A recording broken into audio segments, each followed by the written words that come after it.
The Vikings was a huge hit for the History Channel, and it depicted some larger than life figures within the series, with Ragnar and his 5 sons being some of the standout characters from the Vikings TV show. But for some reason, Michael Hurst and his production team decided that all the sons of Ragnar who were displayed in the show would meet very historically inaccurate deaths and conclusions to their stories. Therefore, I felt it was necessary to create a video which more accurately explains and depicts the deaths of these legendary Vikings, which were totally different from their deaths within the Vikings TV show. But before we begin, don't forget, if you want to find out more about the deaths of some of history's greatest figures, then subscribe to my channel Historical Exit. So first, we will start with Ivar's death. Ivar had one of the most lackluster and lamest deaths of any major character in Vikings, where he is stabbed multiple times by an unknown warrior in the middle of a battle without even trying to fight back or defend himself. But his death in real life is so much more fascinating and wrapped in mystery than what happened in the TV series, as his cause of death is still up for debate even to this day. But it seems that the most plausible reason for his demise was Ivar may have had a sudden and horrible disease that left him crippled before it finally wiped him out. Ivar is believed to have died somewhere between 870 to 873 AD, with the Anglo-Saxon Chronicles and the Annals of Ulster giving conflicting years of death within their works.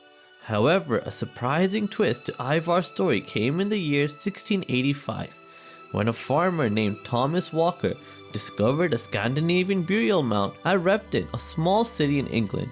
And this site was not far from where a huge battle involving the Great Heathen Army took place. Some historians suspect that this could be the burial mound of Ivar the Boneless, due to the fact that there were over 250 skeletons surrounding the body, stating that the individual who was buried here was a Scandinavian of high status. So overall, I would say this is definitely a much more different and fascinating death than what we got depicted within the Viking TV series. Second up, we will be discussing the death of Hvitserk, who was one of the few characters to survive all the events at the end of Vikings. But he is a character whose development and portrayal in the show was perhaps the most different and least accurate to the actual historical figure of Hvitserk. In real life, he was a fearsome Viking who was a great warrior and a strong leader who helped lead the Great Heathen Army to victory against the kingdoms of East Anglia, and after avenging the death of Ragnar with his brothers, he joined the Rus to pillage local villages and surrounding areas. These raiding events would eventually make him a large number of enemies, and when he was in the area of Gardarreich, he was defeated by a much larger opposing force of Kievan Rus, and he was taken prisoner after the battle. When his prisoners asked him how he would like to be executed, he chose to be burned alive at the stake on a mold of human remains and bones. The real-life Hvitserk had such an epic and legendary death that he became a well-respected figure within Viking history. But for some reason, Vikings just did not follow his trajectory at all, and the show does no justice whatsoever to his character and his brutal and epic death. Thirdly, we'll be talking about Sigurd's Snake in the Eye. Sigurd had a fascinating start in the show, and it looked like he was being set up to be a pretty interesting and important character within the series.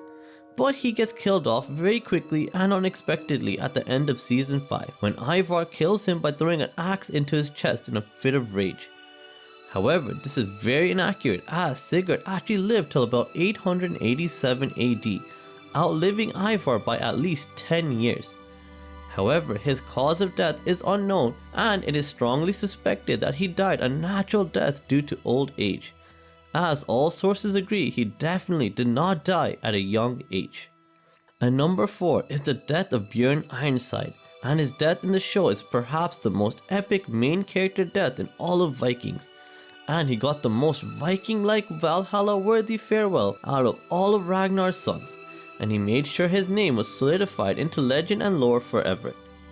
Although this was an amazing way for Bjorn to go, it's actually very historically inaccurate, as he actually lived a very long and fruitful life, dying well into his 70s according to most sources.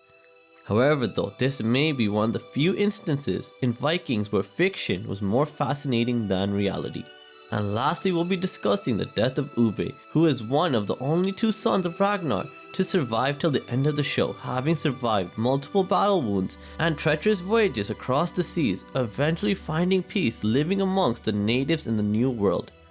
And what an insult this ending is to the true historical figure of Ubbe, who never made it anywhere close to the Americas, having never traveled further west than the British Isles, and he never lived a long peaceful life either, as he met his end in a fierce and bloody battle at Swit, where he was killed fighting to the death amongst 1,000 other Vikings and Northmen in a bloody battle in England. So two totally different deaths between what actually occurred in real life and within the show. So I hope you found this very brief look into the deaths of Ragnar's sons to be interesting, but I have made a video which goes much more in depth on the death of all of Ragnar's sons if you want to find out more about all the different theories and discourses surrounding their death. Then be sure to check that video out, which I'll leave a link to in the description below. And as always, remember, if you want to find out more about the deaths of some of history's greatest figures, then subscribe to my channel, Historical Exit, and thank you so much for watching. Have a great day. Bye.